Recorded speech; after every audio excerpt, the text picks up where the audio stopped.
ஜெய் ஸ்ரீராம். என் பேர் ராம்ராம் சுந்தரராமன். காவிரிப்பாக்கம் நீலகண்டையருடைய பேரன், ஒரு வகையில் சேஷாசுவனுடைய பேரன் கூட.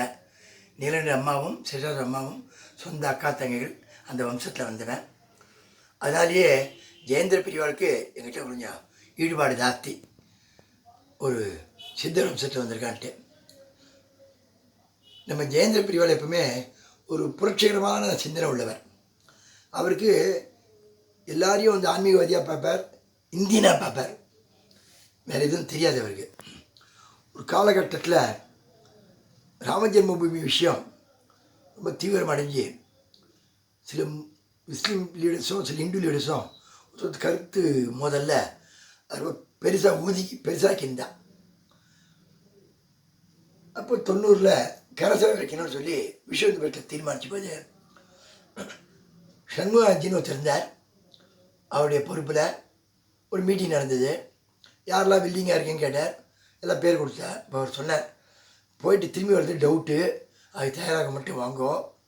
ஏன்னா முலாயம் சிங் கவர்மெண்ட்டு டோட்டலாக கர்ஃப்யூ போடுறா, கண்டு சொல்லிருக்கா. அதனால் என்ன ஆகுன்னு தெரியாது. அங்கே வந்து லீட் பண்ண கோத்தாரி பிரதர்ஸு, இங்கே லீட் பண்ண நிறைய பேர் இருந்தாங்க.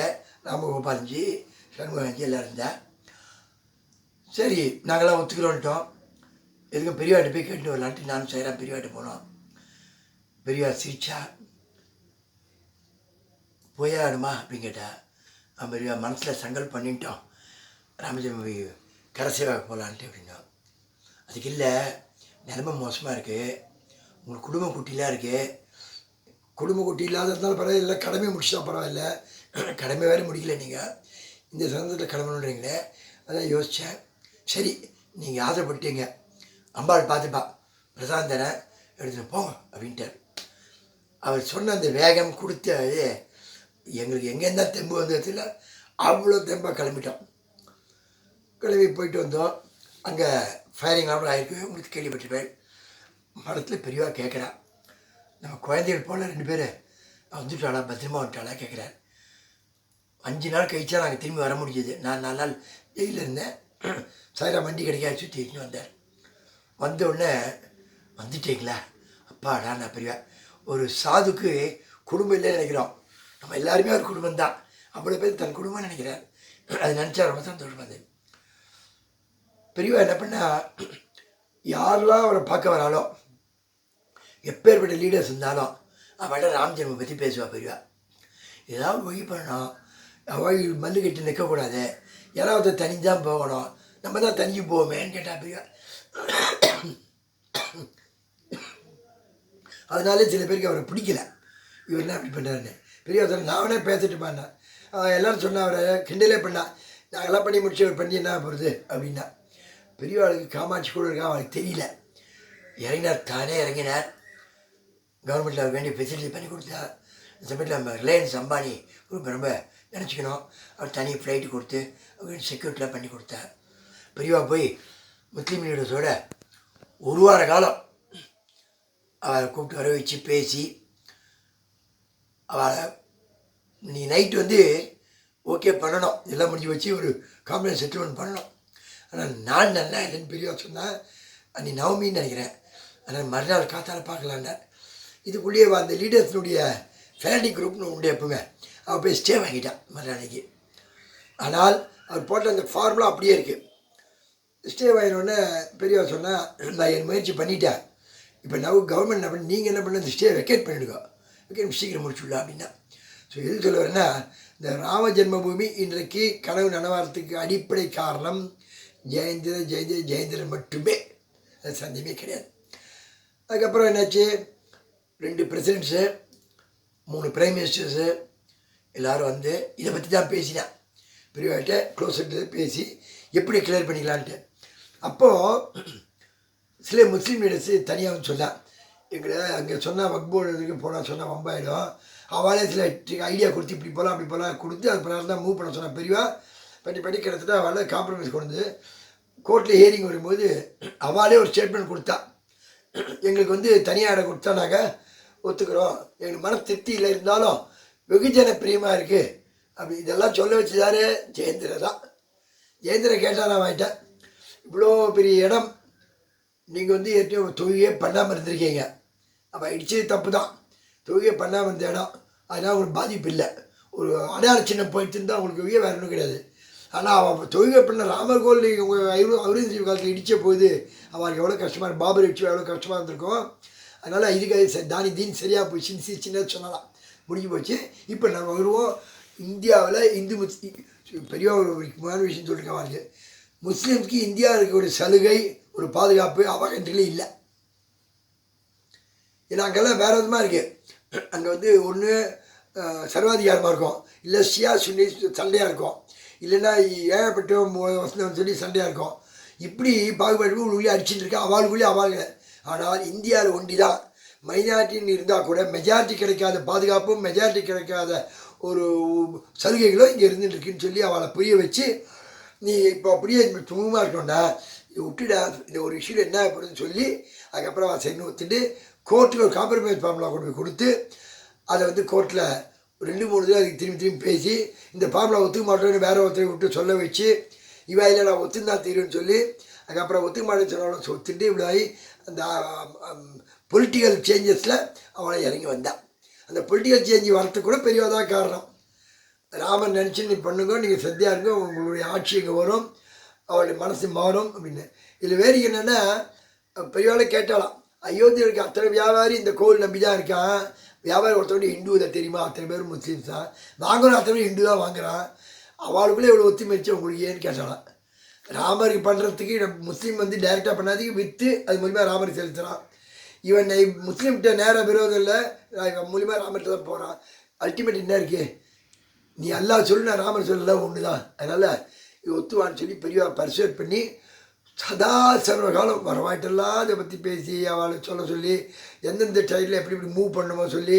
ஏன்னா ஒரு கோர்ட்டில் கேஸ் இருந்தால் கூட எல்லா கோர்ட்டும் என்ன நினைக்கிறான்னா அவுட் ஆஃப் செட்டில்மெண்ட் யாராவது கொஞ்சம் சைன் கிடச்சா அதை அலோவ் பண்ணுவான். சின்ன எந்த டிஸ்பியூட் எடுத்து உனக்கு வீடு லேண்ட் இருந்தால் கூட நீங்களும் பேசி முடிச்சிங்கன்னா கேட்பாரு ஜட்ஜி, ஆனால் விட்டுடுவேன். ஏன்னா குடியவர்களும் ஒரு சட்டம் போட்டு ஒருத்தரை கட்டுப்படுத்துறத விட சமாதானமாக கட்டுப்படுத்துறது நல்லது, அது நீடிக்கும். அன்ரிட்டன் லான் பேர் அதுதான், எழுத்து இல்லாத இது அதுன்னு சொல்லி கோர்ட்டில் கொஞ்சம் வெயிட் பண்ணிருக்கா. ஒரு ஸ்டேஜ் ஜட்ஜ்மெண்ட் ஒரு ஸ்டேஜில் கூட பெரியவா ஒரு இண்டிகேட் பண்ணி கொஞ்சம் பொறுமையாக இருக்கணும்னு சொன்ன இருந்திருக்கான். அந்த அளவுக்கு பெரியவா கிட்ட அவ்வளோ மரியாதை வச்சுருக்கா. ஏன்னா அவர் எல்லாம் அறிஞ்சவர், முக்காலம் முடிந்த ஒரு துணி, அவருடைய முனிவருடைய ஒரு செயல்பாடு எப்படி அணுகிறான்றது எல்லாரையும் புரிஞ்சிக்க முடியாது. அவர் ஒரு சிரிப்பு சிரித்து அதில் பல அர்த்தங்கள் இருக்கும். அவர் முதல்ல அவருக்கு நினைக்கிறது என்னென்னா 2 பேரையும் சமாதானப்படுத்தணும், ஒரே இதில் பண்ண முடியாது. ஸோ எவன் அதிக ஆக்ரோஷம் இருக்கோ அவனை சமாதானப்படுத்தி அவனை உட்காந்து வச்சுட்டு இவனை சமாதானப்படுத்தி 2 பேரும் அப்புறம் ஒன்றா கொண்டு சேர்க்கணும். இந்த காம்ப்ரமைஸ் ஃபார்முலா அவர் நிறைய விஷயத்தில் சக்ஸஸ்ஃபுல்லாக இருக்கார், அவரால் மட்டுமே முடியுது.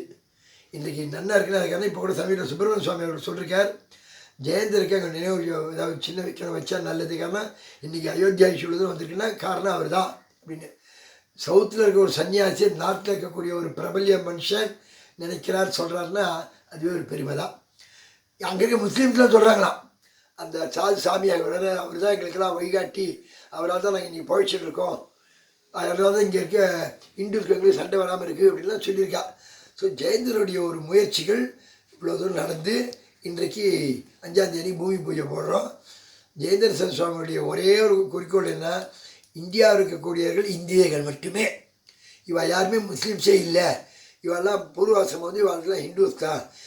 இது இந்த படையெடுப்பு வந்த போது பயந்துட்டு போய் எல்லோரும் முஸ்லீமாக மாறினவாதா, பிரிட்டிஷார் போய் பயந்துட்டு போய் கிருஷ்ணா மாறினவாதா, யாருக்குமே வந்து ஒரிஜினல் இல்லை, இவளுடைய ஃபோர் ஃபாதர்ஸ் எல்லாருமே ஹிந்துக்கள் தான் அப்படியே அடித்து தைரியமாக சொன்ன ஒருத்தர் தான். எவ்வளோ எதிர்ப்பு வந்தது, அது கவலையே பண்ணல அவர். இந்த கடுப்பை எப்போ காமிச்சாங்கன்னா பெரியவா வந்து அரெஸ்ட் ஆன போது இவெல்லாம் இந்த கடுப்பு வச்சு அவரை வந்து உள்ளே வெளியே வரக்கூடாதுன்றதுக்கோசரம் எல்லாத்தையும் போட்டு பண்ணா. ஆனால் அவர் எதுக்கு ஆசையில்லை. அவர் என்ன சொன்னார், எனக்கு இப்போ காரையார் ஒன்று தான், இங்கேயும் ஒன்று தான், எல்லாம் ஒன்று தான், எல்லாத்துலேயும் ராமன் இருக்கான்ட்டார். ராமரை பற்றி அவர் எப்பவுமே நினச்சிட்டே இருப்பார். அதனால தான் அவர் பாடின ஒரு பாட்டு, மெயின் பாட்டு, ராமா ராமா ராமா என்று நாமம் சொல்லடா, நாமம் சொல்ல வாராவிட்டால் எவனை பாரடா, எவன் ரொம்ப பொல்லாதவன் விடமாட்டான், ராமபக்தன் என்று சொல்லு தொடமாட்டான். அப்போட ராமர் தான் முதல்ல எடுத்தார், அப்புறம் எல்லா சுவாமியும் சொல்கிறார். ஏன்னா ஸ்ரீராமன் வந்து அவதார புருஷன், ஜெயேந்திரன் அவதார புருஷர். ஸ்ரீராமருக்கு எல்லாரும் சமம், ஜெயேந்திரனுக்கு எல்லாரும் சமம். ஸ்ரீராமர் வந்து சண்டை கூடாது, சமாதானம் போட நினைக்கிறார். ஜெயேந்திரன் அதே தான் இருந்தார். அதனால தான் 2 பேருக்கும் ஒத்து போயிருக்கு. ஸ்ரீராமச்சந்திரமூர்த்தி, ஜெயேந்திர சரஸ்வதி அவருடைய அனுகிரகத்தால் இன்றைக்கி அயோத்தியா இஷ்யூ செட்டில் ஆகி என்றைக்காக இருந்தாலும் இவர் மறக்கவே முடியாது. அயோத்தியா ஜெயந்திர பிரிச்சே பார்க்க முடியாது. ஒரு பக்கத்தை பிரித்தா 2 பக்கம் ஃபோல்டில், ஒரு பக்கம் அயோத்தியா, ஒரு பக்கம் ஜெயந்திரன். கண்டிப்பாக அதுதான் மனசில் நிற்கும்.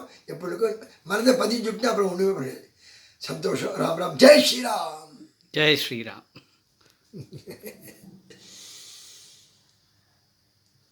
வரம் என்னடா ராமா ராம் ராமா என்று நாமம் சொல்லடா, பாமரனே உனக்கதில் வரம் என்னடா, பொல்லாத எம்மன் வந்தா விடமாட்டான், பொல்லாத எம்மன் வந்தா விடமாட்டான், ராமதாசன் என்று சொன்னார் தொடமாட்டான், பொல்லாத எம்மன் வந்தால் விடமாட்டான், ராமதாசன் என்று சொன்னார் தொடமாட்டான், கிருஷ்ணா கிருஷ்ணா கிருஷ்ணா என்று நாமம் சொல்லடா, கிருஷ்ணா கிருஷ்ணா கிருஷ்ணா என்று நாமம் சொல்லடா, பாமரனே உனக்கதில் வரம் என்னடா,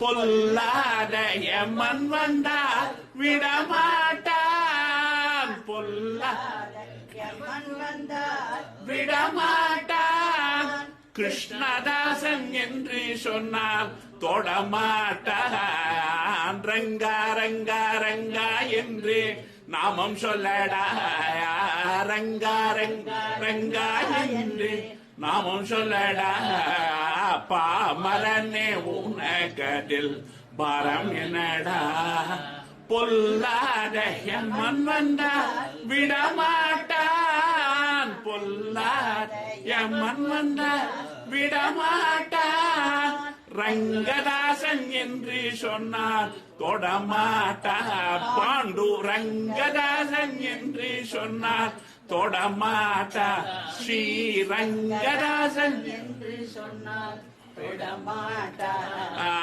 சிவ சிவ சிவ என்று நாமம் சொல்லடா, சிவ சிவ சிவ என்று நாமம் சொல்லடா, பாமரனே உனக்கதில் வரம் என்னடா.